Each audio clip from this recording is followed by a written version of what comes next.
अच्छा, तो welcome back after long time. This is our sixth video और इसमें हम बात करेंगे इंडक्शन की, इंडक्टिव प्रिंसिपल की। तो पिछली वीडियो में हमने ये डिस्कस किया था कि नॉलेज की टाइप्स क्या होती हैं। अब ऐसी कौन-सी एग्ज़िस्टेंस है यूनिवर्स के अंदर जो हमें मालूम है थ्रू एक्वेंटेंस, यानी एक्वेंटेंस के ज़रिए हमें उसका नॉलेज है। ऐसी कौन-सी चीज़ें हैं?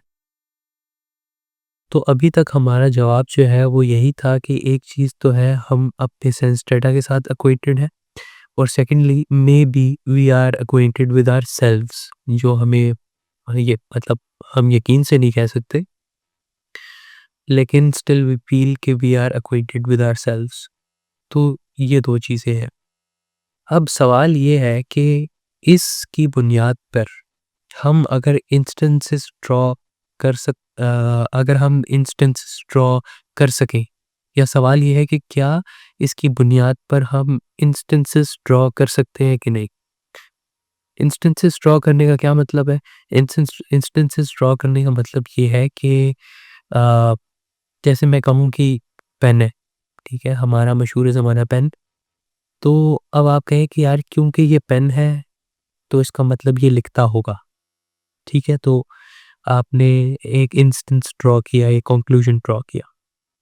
बेसिकली ये होता है इंस्टेंस, ए इम्प्लाइज बी। तो अब सवाल ये है कि क्या इस तरह के इंस्टेंसेस आप ड्रॉ कर सकते हैं कि नहीं कर सकते? अब इसको समझने के लिए जो है हम एक एग्जांपल लेते हैं, और एग्जांपल में मैं आपसे सवाल ये पूछता हूँ कि क्या कल सूरज तुलू होगा? तो आप मुझे जवाब देंगे जी बिल्कुल सूरज तुलू होगा। तो मैं आपसे पूछूंगा कि अच्छा आपको कैसे पता?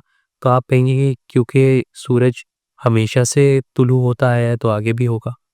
तो मैं अगर आपसे पूछूं कि इस बात का क्या सबूत है कि अगर हमेशा से सूरज सुबह तुलू होता है तो आगे भी होगा, तो आप फिर मुझे कह सकते हैं कि क्योंकि साइंस और फिजिक्स के लॉज हैं, सोलर सिस्टम है, अर्थ जो है वो सन के अराउंड घूमती है, इस तरह सूरज तुलू होता है। तो फिर मैं आपसे ये सवाल पूछ सकता हूँ कि इस बात का क्या सबूत है कि दुनिया जो है और यूनिवर्स जो है यही फिजिक्स के लॉज ओबे आगे भी करता रहेगा? तो उस पे हो सकता है आप मुझे जवाब दें कि क्योंकि पहले भी करता है इसलिए आगे भी करेगा। मतलब आज तक जो है सोलर सिस्टम और यूनिवर्स जो है वही लॉज ओबे कर रहा है तो आगे भी करेगा। तो इसमें देखने की बात ये है कि जो हमने आर्ग्यूमेंट दी उसका प्रूफ नहीं था, लेकिन वो बेस्ड ऑन एक्सपीरियंस थी। यानी जो हमारा नॉलेज था वो बेस्ड ऑन एक्सपीरियंस था। वो ऐसे कि हमने कहा कि क्योंकि पहले भी होता है, यानी कि क्योंकि हमने एक चीज़ को पहले भी एक्सपीरियंस किया है तो हम उसको आगे भी एक्सपेक्ट करते हैं। तो इसमें देखने की बात ये है कि it is always a probability, ठीक है? यानी कि we can never be certain. अब नेवर बी सर्टेन का क्या मतलब है? इसका मतलब ये है कि बटर दरअसल, अब एक मिसाल लेते हैं मुर्गी की, कि आपने मुर्गियाँ पाली हुई हैं, ठीक है? अब आप रोज़ उसको दाना डालते हैं, ठीक है? अब मुर्गी यही सोचती रहती है कि हाँ, कल भी मुझे दाना मिलेगा, कल भी दाना मिलेगा, कल भी दाना मिलेगा, लेकिन एक दिन आप उसको पका के खा जाते हैं, ठीक है? तो जो भी चीज़ आप बेस्ड ऑन एक्सपीरियंस एक्सपेक्ट करते हैं, तो उसका आपके पास कोई प्रूफ नहीं है, वो सिर्फ़ एक प्रोबेबिलिटी है। अब यहाँ पे सवाल ये है कि क्या हमारे पास यूनिफॉर्मिटी ऑफ नेचर में बिलीव करने की कोई रीज़न है? यूनिफॉर्मिटी ऑफ नेचर का क्या मतलब? यूनिफॉर्मिटी ऑफ नेचर का मतलब कि कोई ऐसा जनरल प्रिंसिपल जिसकी जो कॉज़ हो चीज़ों का, ठीक है? जो चीज़ों की वजह बने। इसका क्या मतलब? इसका ये मतलब कि ऐसा कोई रूल, हम कोई भी स्टेटमेंट देते हैं या हमारी कोई एक्सपेक्टेशन होती है, जो भी होता है उसकी कोई ना कोई एक्सेप्शन होती है। फॉर एग्ज़ाम्पल हम कहें कि हर चीज़ जो है, मैं इस पेन को छोड़ूँ तो ये नीचे गिरेगा। हर चीज़ जिसको मैं हवा में छोड़ दूँगा विदाउट सपोर्ट तो वो नीचे गिरेगी, राइट? तो अब इस चीज़ की एक एक्सेप्शन है। इस चीज़ की एक्सेप्शन क्या है कि अगर आप हीलियम के बलून को छोड़ें तो वो ऊपर जाएगा, क्योंकि वो एयर से जो है कम डेंस है। तो अब इस सारी सिचुएशन में जो जनरल प्रिंसिपल है वो है लॉज़ ऑफ मोशन, जो कि इस एक्सेप्शनल केस को भी अकाउंट करते हैं, उसको भी कंसिडर करते हैं लॉज़ ऑफ मोशन। अब हमारा जो यकीन है कि कल सूरज तुलू होगा, ये गलत साबित हो जाएगा अगर अभी कोई सितारा आए और वो अर्थ के साथ टकरा जाए और अर्थ जो है वो तबाह हो जाए। लेकिन ये सिचुएशन भी जो है वो लॉज़ ऑफ मोशन के अंदर कवर होगी, लॉज़ ऑफ मोशन इसको कवर करेंगे। अब सवाल घूम फिर के वही वापस आ जाता है कि ये जो भी जनरल प्रिंसिपल्स हैं, ये अभी तक तो अप्लाई हो रहे हैं, दुनिया इन प्रिंसिपल्स पे चल रही है। लेकिन सवाल ये है कि क्या आगे भी चलती रहेगी? इस बात का कोई सबूत है? अब इसके जवाब में आप ये कह सकते हैं कि फ्यूचर जो है, वो पास्ट जैसा ही होगा, क्योंकि जो पास्ट है, वो भी कभी फ्यूचर था, यानी कि सास भी कभी बहू थी। तो क्योंकि जो पास्ट है, वो भी कभी फ्यूचर था और उसमें भी वही हुआ जो उसके पास्ट में हुआ था।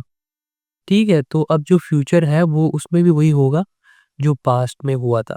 लेकिन यहाँ पे फिर से आप वही सवाल पूछ सकते हैं कि क्योंकि जो पास्ट वाला फ्यूचर था, उसपे वो हुआ जो पास्ट वाले पास्ट में हुआ था, तो क्या इससे ये साबित होता है कि जो फ्यूचर है, उसपे भी वही होगा जो पास्ट वाले फ्यूचर में हुआ था?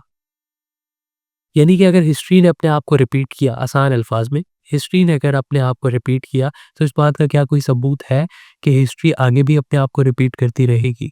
अब देखने की बात ये है कि जब दो चीज़ों की आपस में एसोसिएशन होती है, ताल्लुक होता है और फिर वो दोनों एक साथ पाए जाते हैं, तो जितनी बार वो एक साथ पाए जाएँगे, उससे उनके फ्यूचर में एक साथ पाए जाने की प्रोबेबिलिटी जो है वो इंक्रीज़ होगी।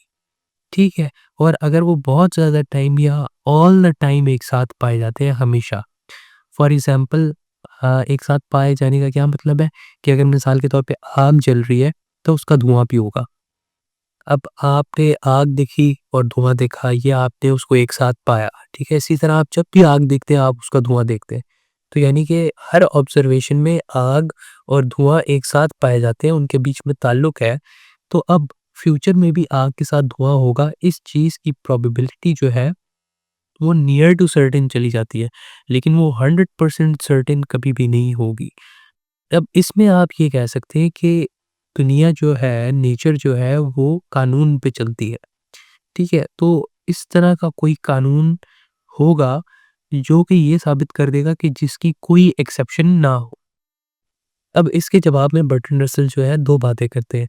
सबसे पहली बात ये कि अगर मान लिया जाए कि ऐसा लॉ एक्सिस्ट भी करता है, तो ये जानना नामुमकिन है कि वो कौन-सा लॉ होगा जिसकी कोई एक्सेप्शन नहीं है। यानी अगर आपको पता भी है तो आप ये नहीं जान सकते कि क्या ये वही लॉ है जिसकी कोई एक्सेप्शन नहीं है कि नहीं। और दूसरी बात वो ये करते हैं कि ये आइडिया कि एक्सेप्शनल केसेस भी उस लॉ को ओबे करेंगे, ये भी एक प्रोबेबिलिस्टिक स्टेटमेंट है, सर्टेन स्टेटमेंट नहीं है। वो इसलिए क्योंकि आपने उन एक्सेप्शनल केसेस को, उन सिचुएशंस को ऑब्ज़र्व ही नहीं किया और ना ही हम कर सकते हैं।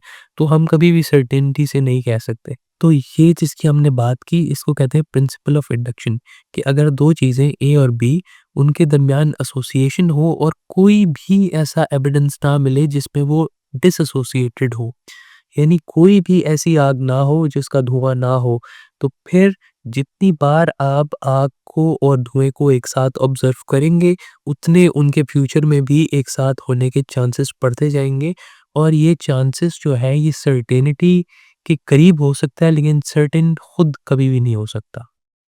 अब प्रोबेबिलिटी जो है वो डेटा के ऊपर बेस्ड होती है और डेटा जो है वो रिजल्ट्स को ऑल्टर कर सकता है और सारा डेटा हमारे पास कभी आ नहीं सकता।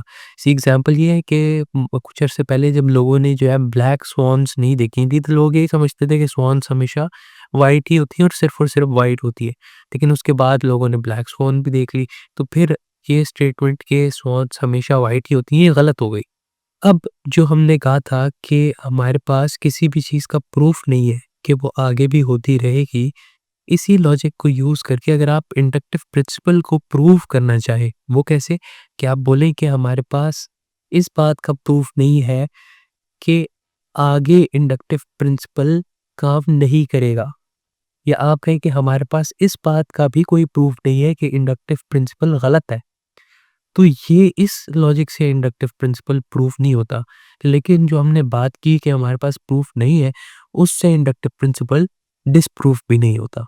तो आज के लिए इतना ही। और आई बिलीव कि ये चैप्टर जो है वो पूरी बुक का सबसे आसान चैप्टर था। तो आई होप कि I was able to explain it to you well and I hope कि आपको सारी बातें समझ आई होंगी। अगर आपको कोई बात समझ नहीं आई तो आप उसको रिपीट करके भी देख सकते हैं और मुझसे पूछ भी सकते हैं, कमेंट्स में भी पूछ सकते हैं और मैसेज भी कर सकते हैं, जो भी। तो स्टे ट्यून्ड। Thank you.